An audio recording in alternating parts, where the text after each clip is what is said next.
Hey guys, and welcome back to A&J Education. In today's video, we are very fortunate to have Dr. Ralph Haussler with us. And Dr. Haussler is here to talk about archaeology as a subject for undergraduate study. Dr. Haussler can speak for himself, but he's got a career spanning more than 20 years in academia across the UK, Germany, universities such as UCL, Oxford. And Dr. Haussler, it's great to have you with us. Thanks for joining. Yeah, thank you. Thank you. It's a pleasure.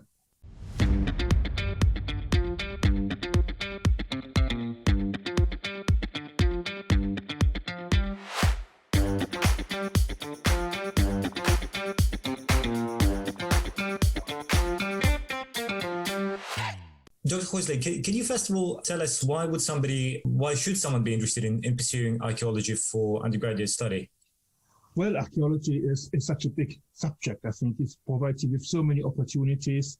And of course, it's part of our cultural heritage. So you learn something, about our own cultural heritage, about how to preserve it, how to enlarge our knowledge, how to rethink our knowledge of our own history, cultural background, everything. So it's a very important subject in this field.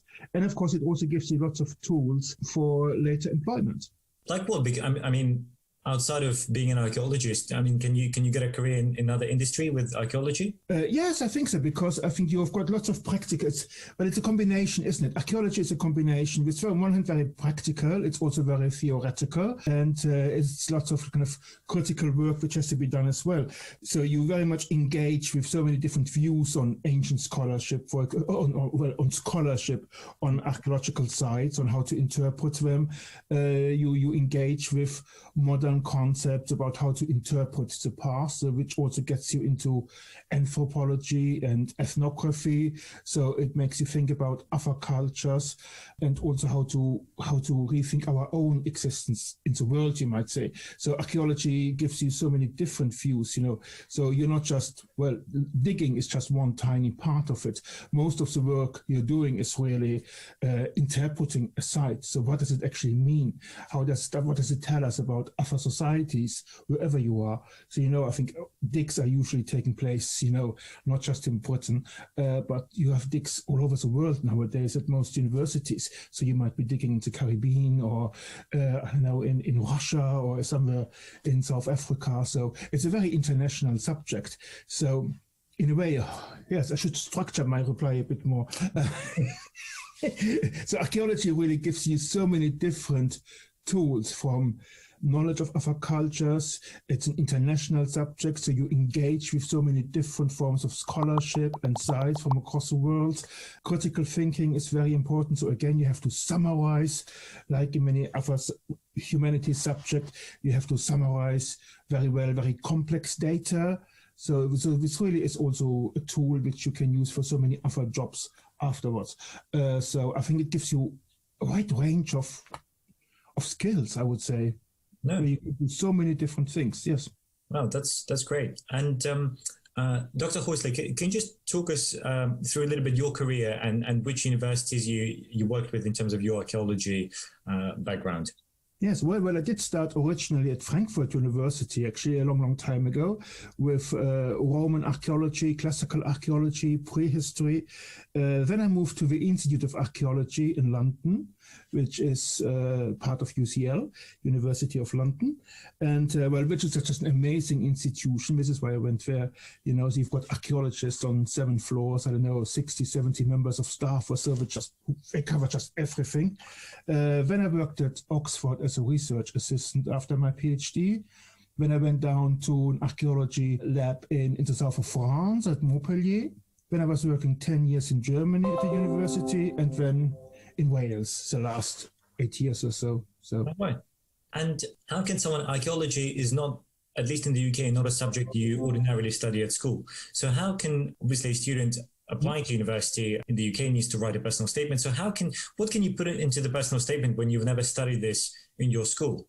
Well, it does help if you've got some background. So at school, you might just study classics or history, for example. So those are supposed 2 subject areas that you might that might be available as an A-level subject. Even if you don't have A-level in archaeology at your school, you might go for a similar subject like history or classical studies or something related. So this already gives you a bit of a more kind of historical, chronological foundation. But yes, archaeology is a broad subject, from prehistory, which of course we don't usually do at school at all. But I think you can engage with it. So just within Britain or wherever you are in the world, you can engage with prehistoric sites, with Roman Britain. So obviously you can do some voluntary work in museums. So that's a very important thing, have a bit of a kind of 1 month practical work experience in a museum. You can join the Council of British Archaeology's Young Archaeologists Club, for example, and engage with digs and archaeological sites. You can join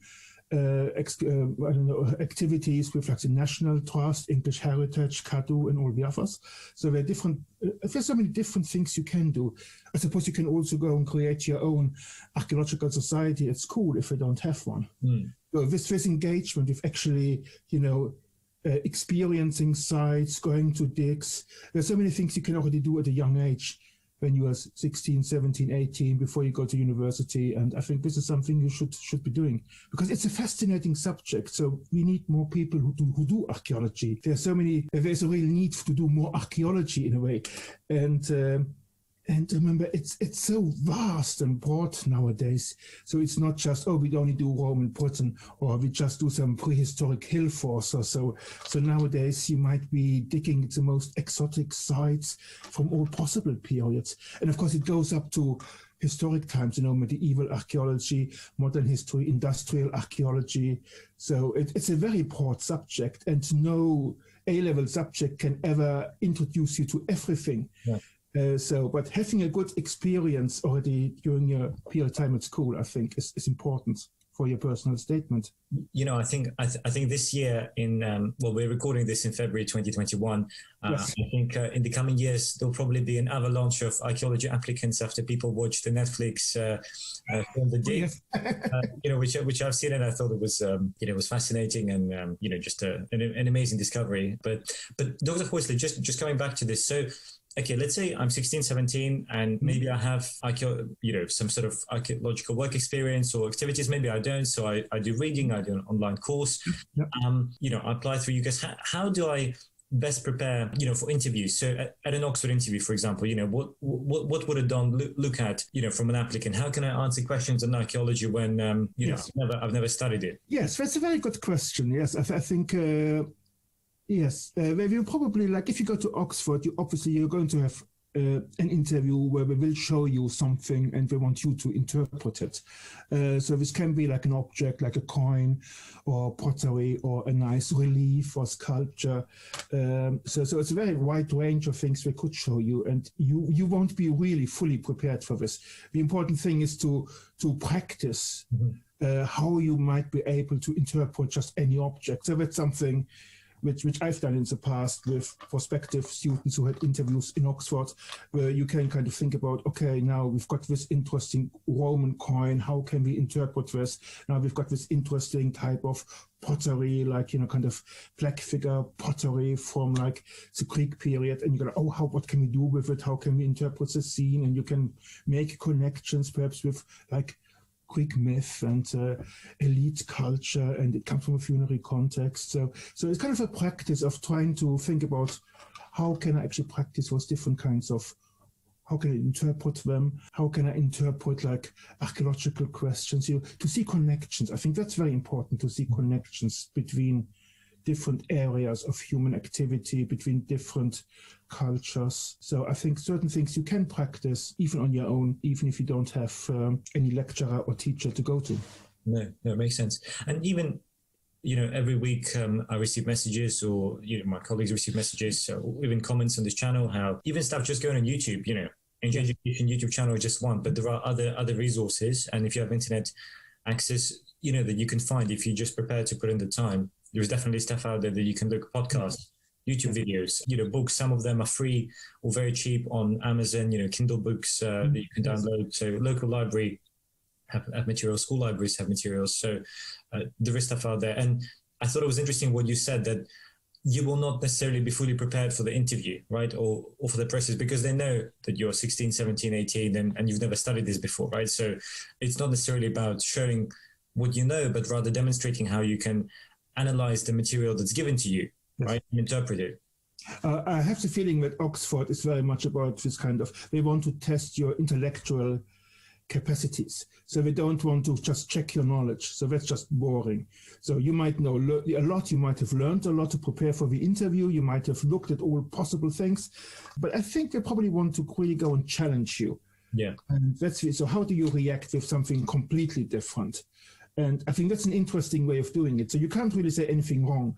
The important thing is to really make interesting points about an object they give you. Yeah.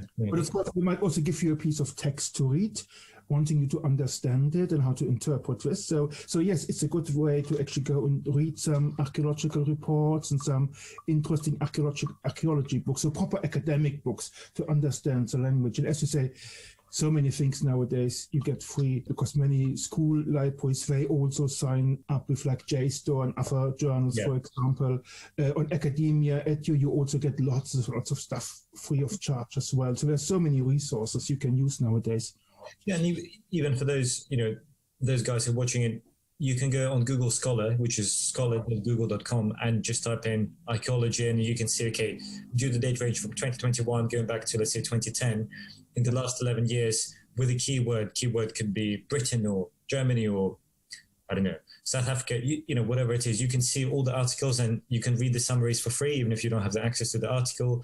Often you can read more than just a summary. So there is stuff that you can pull and mention in your personal statement that again, you can access free of charge. Oh, absolutely. And I think you should be doing this. I think even whether you do it at school or just in your spare time, I think there's so many ways you can engage. So I think you should be doing some reading, getting to know the archaeological language, the academic language, and getting to know some of those sites.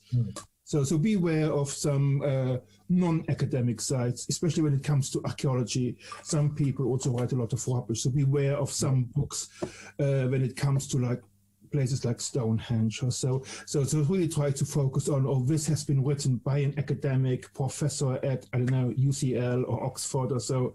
This is something you want to read. You don't just want to read some of the obscure things you find on the internet. So you have to be careful. Okay. So if I pick up a book that says, Stonehenge is a clock created by aliens. No aliens! Don't mention alien in any personal statement or Oxford interview. Well, yes, wouldn't come over very well. Yes, no, don't do this. Yes, no, don't do this. Great. Well, Dr. Haussler, I think this has been really, really useful. And for those of you who apply for archaeology, if you have questions, just drop them in the comments below. Myself or even Dr. Haussler, if you have the time, we'll be happy to answer them. Just a quick reminder of the deadlines. If you're applying to Oxford or Cambridge, that's 15th of October. For every other UK university, 15th of January. Make sure you have a good personal statement filled up with stuff demonstrating your interest in the subject. So reading, activities, school club, digs, societies, films, academic articles that you've read. Make sure that your UCAS referee knows who you are and is invested in you and knows about your archaeological interests long before you apply. And then, try to educate yourself as much as you can, prepare the best you can, given the resources you have, which, even this YouTube channel is a ton, and all the best. So, Dr. Haussler, thanks so much for your time. Yeah, it's a pleasure. Thank you.